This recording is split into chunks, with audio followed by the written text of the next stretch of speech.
गीतकार मनोज मुंतशिर ने देश का इतिहास सही तथ्यों के आधार पर नए सिरे से सामने लाने की वकालत की है। मुंतशिर ने आरोप लगाया कि अलग अलग वक्त पर अपने फायदे के लिए लोगों ने इतिहास को तोड़ मरोड़ कर पेश किया है। मनोज मुंतशिर ने दावा किया कि मुगलों ने संपूर्ण भारत पर कभी शासन नहीं किया, बल्कि वो तो सिर्फ महरौली से यमुना तक ही सीमित हैं। उनके इस बयान पर अब यह बहस शुरू हो चुकी है कि क्या अब तक जो भी इतिहास पढ़ाया दिखाया जा रहा है वो सब साजिश का हिस्सा है।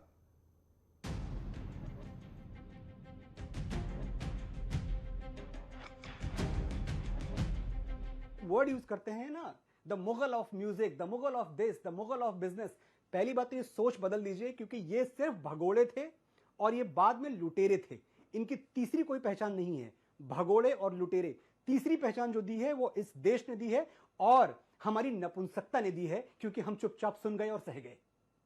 महरौली से यमुना, यही सल्तनत है। इसको आप जो कहना चाहें कह लें।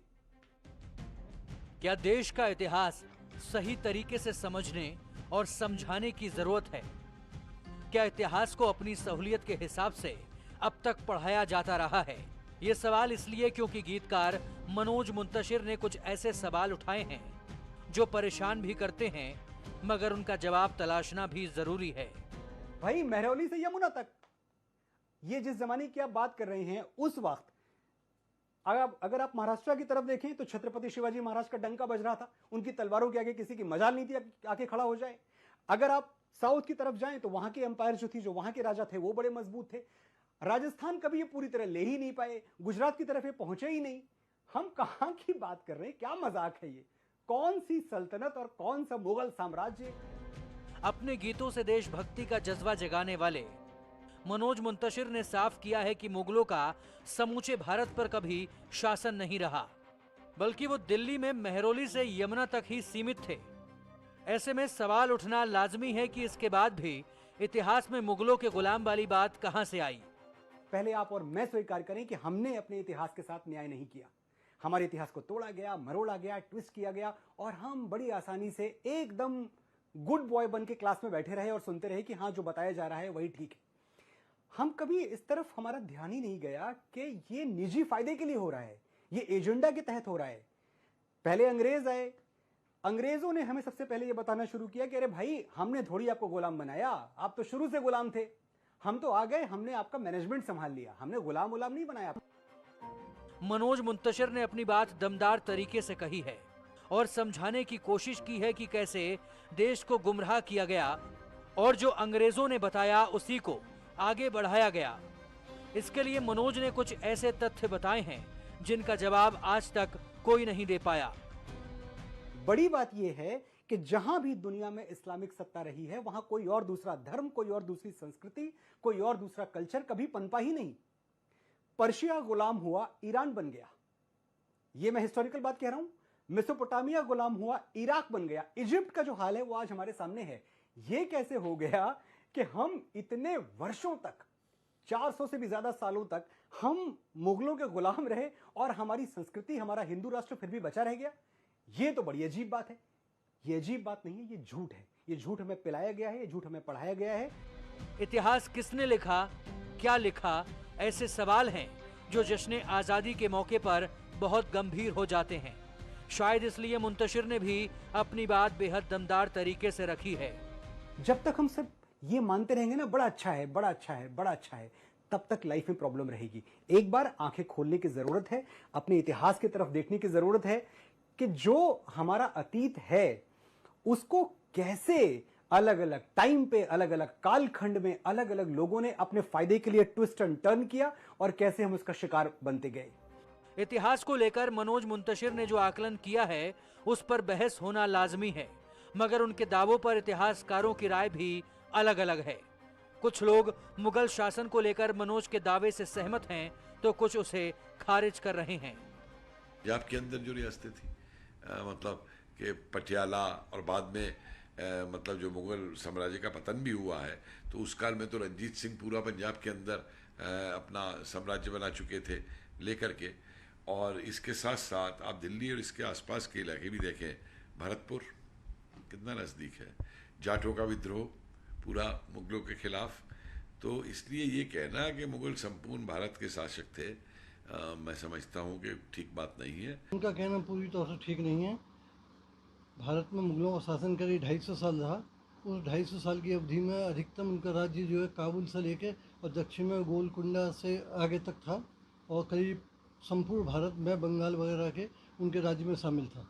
मुगलों के राज्य का सबसे अधिक विस्तार औरंगजेब के वक्त में था और सबसे कम विस्तार शाह आलम द्वितीय के वक्त में था, जो कि बहादुर शाह जफर के दादा थे। निश्चित रूप से यह मुग़ल शासकों का अधिकार किसी भी सूरत में ऑल इंडिया एम्पायर जो बताया जाता रहा है, समझाया जाता रहा है, कभी नहीं रहा।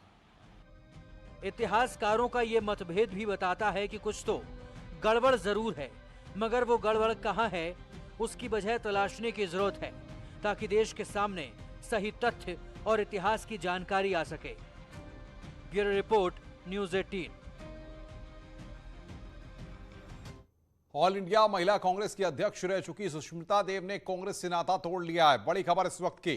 पहले उन्होंने पार्टी का व्हाट्सएप ग्रुप छोड़ा है और उसके बाद अब उन्होंने ट्विटर के बायो में खुद को कांग्रेस का पूर्व नेता बताया है। उन्होंने पार्टी की अंतरिम अध्यक्ष सोनिया गांधी को अपना इस्तीफा भेज दिया है। लंबे समय से पार्टी से नाराज चल रही थी। असम विधानसभा चुनाव के दौरान भी उनकी नाराजगी की खबरें लगातार सामने आ रही थी। सोनिया गांधी को लिखे पत्र में उन्होंने बताया कि वो पार्टी की प्राथमिक सदस्यता से इस्तीफा दे रही हैं, लेकिन उन्होंने कोई विशेष कारण नहीं बताया। सुष्मिता देव ने 15 अगस्त को ही अपना इस्तीफा सौंप दिया था।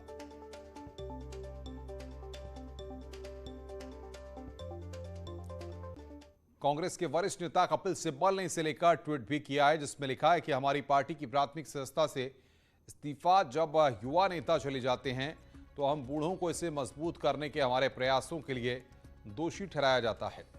पार्टी आगे बढ़ती है। आगे बढ़ते हैं। ओलंपिक पदक वीरों के साथ ब्रेकफास्ट। ओलंपिक खिलाड़ियों से मिले हैं पीएम मोदी। खिलाड़ियों के साथ पीएम ने ब्रेकफास्ट किया है। ओलंपिक खिलाड़ियों से प्रधानमंत्री नरेंद्र मोदी ने मुलाकात की है। तो ओलंपिक पदक वीरों के साथ यहां पर प्रधानमंत्री नरेंद्र मोदी ने ब्रेकफास्ट किया। ये तस्वीर हम आपको दिखा रहे हैं। खिलाड़ियों के साथ प्रधानमंत्री नरेंद्र मोदी ने ब्रेकफास्ट किया और ये तस्वीर आप अपनी स्क्रीन पर देख रहे हैं। प्रधानमंत्री नरेंद्र मोदी ने ओलंपिक पदक वीरों के साथ मुलाकात की है। ये तस्वीरें हम आपको दिखा रहे हैं आज की, जब ओलंपिक खिलाड़ियों से प्रधानमंत्री नरेंद्र मोदी ने मुलाकात की। ये ग्रुप फोटो भी आप देख रहे हैं, जिसमें प्रधानमंत्री और जो देश का मान बढ़ाने वाले, देश के लिए मेडल लाने वाले खिलाड़ी वहां पर उस तस्वीर में देखे जा सकते हैं।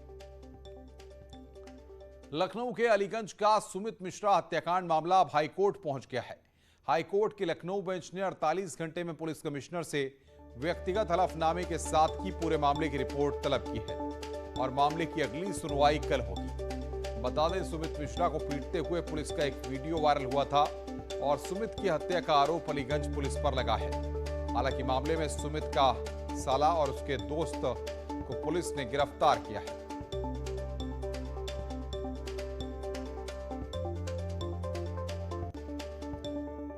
अब आइए आपको दिखाते हैं आज प्रदेश में हुए हादसे की दो तस्वीरें। पहली तस्वीर अभी आप देखेंगे भदोई की, जहां पर गोपीगंज के पास हाईवे पर खड़े ट्रेलर में तेज रफ्तार ट्रक ने टक्कर मार दी।